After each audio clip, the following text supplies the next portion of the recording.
नमस्कार, मैं चितन जरा स्वागत करता हूं आप सभी का आज की क्लास में। तो आज अपन करने वाले प्रश्नावली 1.3 के शेष बचे एग्जाम्पल नंबर 10 और एग्जाम्पल नंबर 11। तो देखिए किस प्रकार से अपन इसको कर। तो ये है आपका एग्जाम्पल नंबर 10।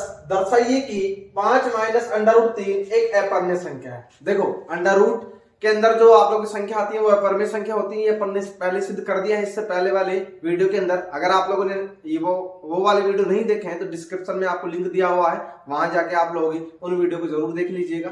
अब देखिए ये एग्जाम्पल भी सेम उसी तरीके का है, लेकिन उतना बड़ा ये बनेगा नहीं, उससे थोड़ा सा छोटा ही बनेगा। तो देखिए किस प्रकार से बनेगा, बहुत ही आसान सा है। अब देखो क्या करूंगा मैं यहाँ पे, दर्शाइए कि 5 माइनस अंडर रूट 3 एक अपरिमेय संख्या है। अगर अपरिमेय संख्या है तो हमारे को इसको अपोजिट लेके चलना है, हमारे को उसको परिमेय संख्या लिख के चलना है और लास्ट में जाके ये कंडीशन हमारे को फेल करवा देनी है और हमारा सिद्ध हो जाएगा कि 5 माइनस अंडर रूट 3 एक अपरिमेय संख्या होती है। एक छोटी सी बात मैं आपको और बता ही देता हूं यहाँ पे कि अगर अंडर रूट के अंदर कोई संख्या है तो वो अपरिमेय संख्या है, चाहे तो उसको किसी संख्या से गुणा करवा लेना, लेकिन वो अंडर रूट के अंदर सेम नंबर नहीं होना चाहिए, ठीक है।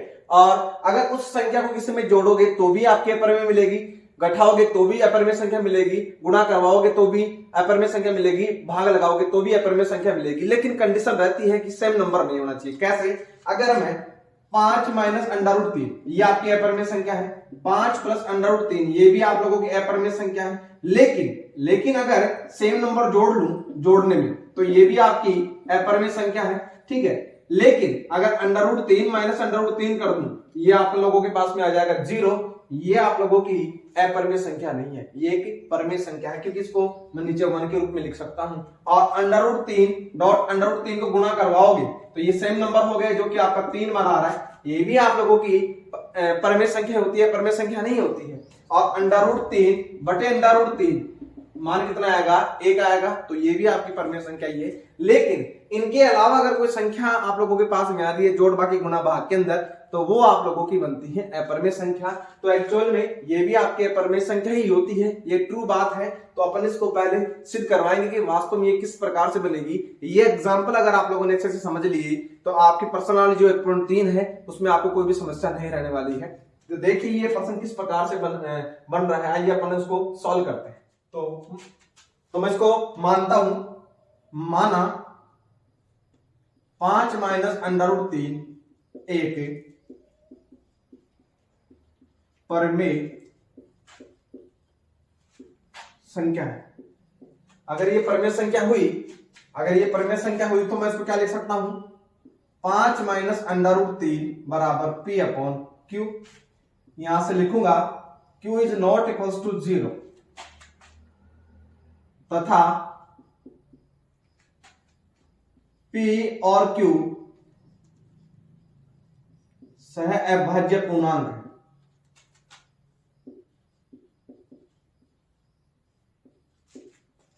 जिनमें एक के अलावा कोई उभयनिष्ठ गुणनखंड नहीं है।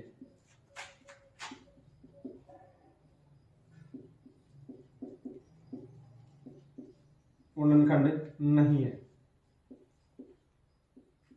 ये यहां तक बात आपको समझ में आ रही है। ये वाली लाइन अपन ने पहले वाले वीडियो के अंदर भी अंडर रूट 3 वाले अंडर रूट 2 वाले के अंदर अपन लोगों ने लिखी है। अब ध्यान से समझो, 5 माइनस अंडर रूट 3 बराबर P अपॉन Q।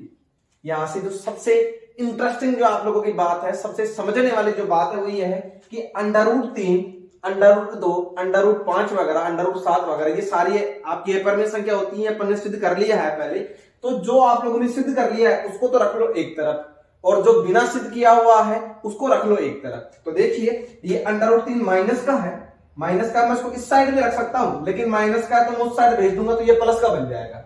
और इस वाले को मैं ले आता हूं इधर, तो ये बन जाएगा 5 माइनस P अपॉन Q। इसको मैं इधर ले आया, इसको मैं उधर ले जाऊंगा, तो कितना हो गया? Under root 3। बात समझ में आ रही है? इसको थोड़ा सा मैं और सॉल्व कर लूं तो ये इस तरीके से बन जाएगा अंडर रूट 3 बराबर 5 लघुत्तम लेके 5Q माइनस P और बट्टे में कितना हो गया? Q। 5Q माइनस P बटे Q। ये वाली बात आप लोगों के सामने आ गई। अब यही आप लोगों को अपने रिजल्ट तक पहुंचाएगी। इसको दे दीजिए समीकरण नंबर 1। अब यहां से देखो, यहां से आप लोगों ने लिखा था पी व क्यू पूर्णांक है, अतः अब यहां से समझो P और Q पूर्णांक है। यहां से मैं इस वाले को एक बार सोल्व करके दिखाता हूं। P minus Q 5Q minus P upon आपके पास में Q, ये आपके पास में पूर्णांक बन रहा था P और Q। तो यहाँ पे P और Q की जगह पे कोई ना कोई पूर्णांक आप लोगों के पास में होगा, कोई सा भी n1, कोई भी प्लस में माइनस के अंदर ले लो या फिर जीरो ले लो, कोई भी मान लीजिए। जैसे मान लो मैंने P का मान माना, P का मान मान लिया मैंने 1 और Q का मान मान लिया मैंने 2, कुछ भी मान लो, ठीक है। तो यहां से रखूंगा मैं इस वाले मान को, यहां रख रहा हूं 5 गुणा 2 माइनस 1 बटे में कितना है आपके पास 2। तो यहां से 5 दूनी 10 माइनस 1, 10 माइनस 1 बटे में 2, तो यहां से आया 9 बटे 2 आया है। ये क्या है, ये आप लोगों के पास में परमेय संख्या। यहां पे मान चेंज कर दो, कुछ भी मान यहां पे रख दो, आपके पास में क्या बनेगी, परमेय संख्या बनेगी। बात समझ में आ रही है यहां तक आपको? ठीक है। अब देखिए और एग्जांपल आप लोगों को इसी में दिखा देता हूं। P का मान लो 0 मान लो, Q का मान आप लोगों के पास में मान लो माइनस का 1 मान लो, कुछ भी मान लो। तो यहां से रख दो 5 गुना माइनस 1 और माइनस P का मान मैंने रख दिया 0 और Q की जगह पे मैंने माना था -1। सॉल्व करता हूं, माइनस का 5 बटे माइनस का 1, 0 कैंसिल आउट और बच गया कितना 5। तो ये फिर से क्या आ गई तुम्हारे पास, परमेय संख्या आ गई है। लेकिन Q का मान क्या नहीं होना चाहिए, 0 नहीं लोगे, क्योंकि यहां से अपन ने पहले ये चीज क्लियर की है कि Q का मान आप लोगों का 0 नहीं होना चाहिए, क्योंकि वो परमेय संख्या होती है। तो कुल मिला के इसको जब मैं सॉल्व करता हूं तो मेरे पास परमेय संख्या निकल के आती है। तो मैं यहां से लिख दूंगा, अतः 5Q minus P upon Q एक परमेय संख्या है, परमेय संख्या है। ठीक है, यहां से P और Q पूर्णांक है और Q का मान यहां से क्या नहीं होना चाहिए, 0 नहीं होना चाहिए। तो ये वाला जो पोर्शन है आप लोगों के पास में, इतना पोर्शन जो आपके पास में है, ये एक आपको परमेय संख्या दिलवा रहा है। जबकि ये वाली चीज अपन लोगों ने सिद्ध कर दी है कि √3 या फिर √ के अंदर जो वैल्यू आ रही है, जो आप लोगों के कंप्लीट स्क्वायर नहीं बन रही है, वो आप लोगों की एक अभाज्य संख्या होती है। तो यहां से दो बातें निकल गई, ये परमेय संख्या हो गई, ये परमेय संख्या हो गई। तो एक ही चीज आप लोगों के पास में दो चीजों का काम नहीं कर सकती। मतलब परमेय संख्या कभी भी अपरमेय संख्या के बराबर नहीं होगी, परमेय संख्या कभी भी अपरमेय संख्या के बराबर नहीं होगी। तो यहाँ पे जो अपना कथन था वो यहाँ पे विरोधाभास कर रहा है, मतलब उल्टा सीधा मान दे रहा है। तो अपन कह देंगे कि हमारी मानी गई जो कल्पना है ये वास्तव में गलत है और किताब वाला सही कह रहा है कि 5 माइनस √3 सदैव कैसी संख्या होती है, अपरमेय संख्या होती है। तो देखिए मैं इस स्टेटमेंट को यहाँ पे लिखता हूं। हमने पूर्व में सिद्ध किया है कि √3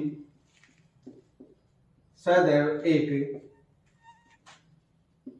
अपरिमेय संख्या होती है,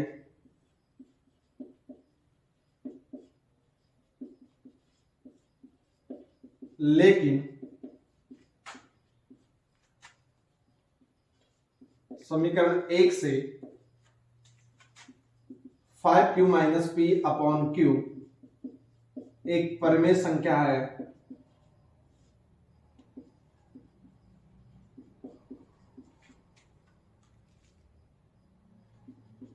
जो कि हमारा कथन का विरोधाभास है।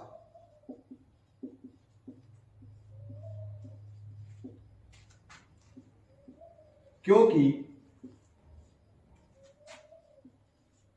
कभी भी परमेय संख्या तथा अपरमेय संख्या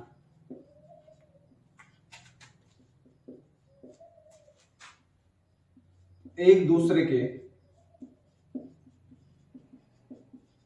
बराबर नहीं हो सकती।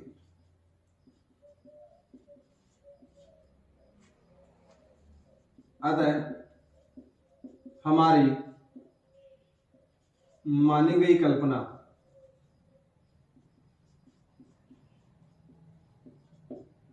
गलत है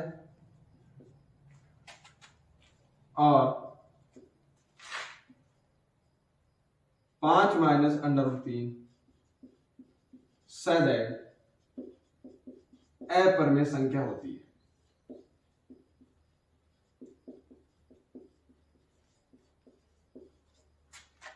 ये स्टेटमेंट आपको लिखना है तो आपको बोर्ड के अंदर पूरे नंबर मिलेंगे। तो उम्मीद है कि यहां तक बात आप लोगों को अच्छे समझ में आई होगी। चलिए एग्जाम्पल नंबर 11 की बात करते हैं, क्या कहता है। चलिए तो एग्जाम्पल नंबर 11 है, दर्शाइए कि 3√2 एक अपरिमेय संख्या होती है। तो मैंने पहले ही आपको समझा दिया है परिमेय संख्या अपरिमेय संख्या के बारे में। √2 आप लोगों ने पहले सिद्ध कर दिया है कि √2 एक अपरिमेय संख्या होती है, तो इसे साथ में गुणा करवा लो तो भी वो अपरिमेय संख्या आपकी बनने वाली है। तो आइए इस वाले स्टेटमेंट को भी अपन अपोजिट लेके चलते हैं। एक इरेशनल नंबर आप लोगों को मानना है और लास्ट में जाके ये कथन आप लोगों का अपोजिट हो जाएगा। अपोजिट होते ही अपन कह देंगे कि 3√2 है वास्तव के अंदर एक अपरिमेय संख्या होती है, इरेशनल नंबर होता है। तो देखिए मैं यहां से लिखने वाला हूं उसको कि माना 3√2 एक परिमेय संख्या है।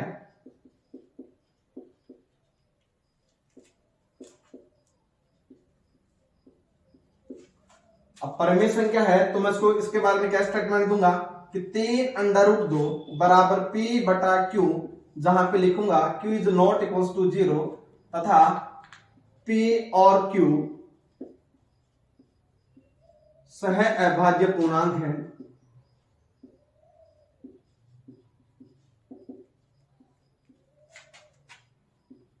जिनमें एक के अलावा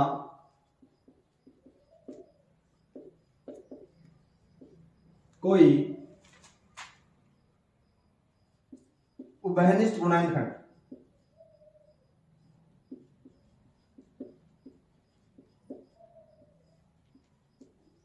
नहीं है। ठीक है, तो वो आप लोगों की हो जाएंगी सहअभाज्य संख्या। अब देखो 3√2 बराबर आपके पास में P और बटे में Q है। मैंने आपको पहले ही समझा दिया कि अगर जो आप लोगों ने सिद्ध कर दिया है उसको एक तरफ रख लो, क्योंकि उस वाले के बारे में हमारे को पता है, हम लोगों ने सिद्ध कर दिया है, इस वजह से उसको एक साइड में रखा जाता है। अब जो जड़ बन रही है यहाँ पे, इसके साथ में ये चिपका हुआ है, इसको साइड में हटा दो। अब अगर प्लस माइनस के रूप में होता तो मैं पक्षांतरण करता। अब यहाँ पे 2x + 5 बराबर 0 है तो मैं इसको पक्षांतरण करूंगा, तो पक्षांतरण करूंगा तो 2x बराबर -5 बन गया।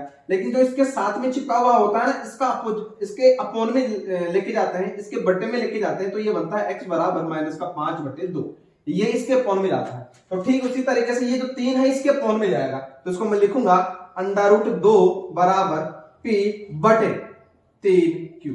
बात समझ आ रही है? ये जो 3 है इसके बट्टे में चला गया है। अब अपन लोगों ने माना था कि P व Q पूर्णांक है,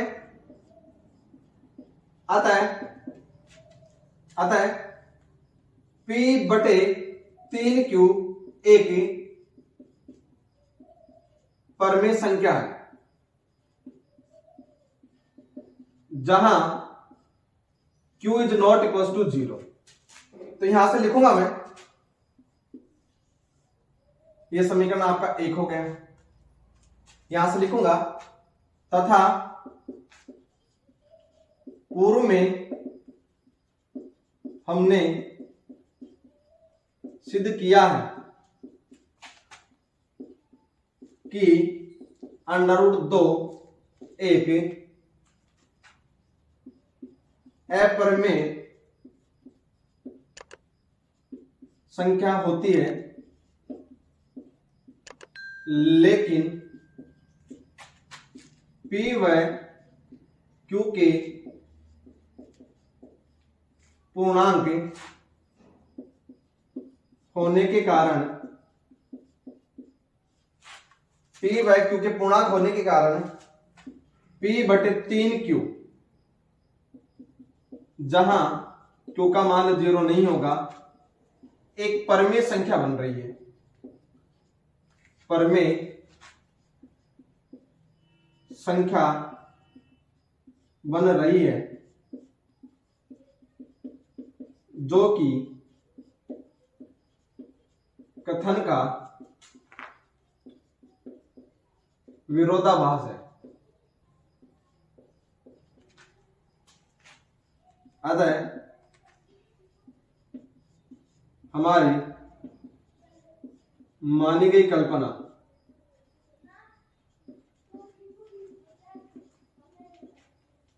वास्तव में गलत है और 3√2 एक अपरिमेय संख्या होती है।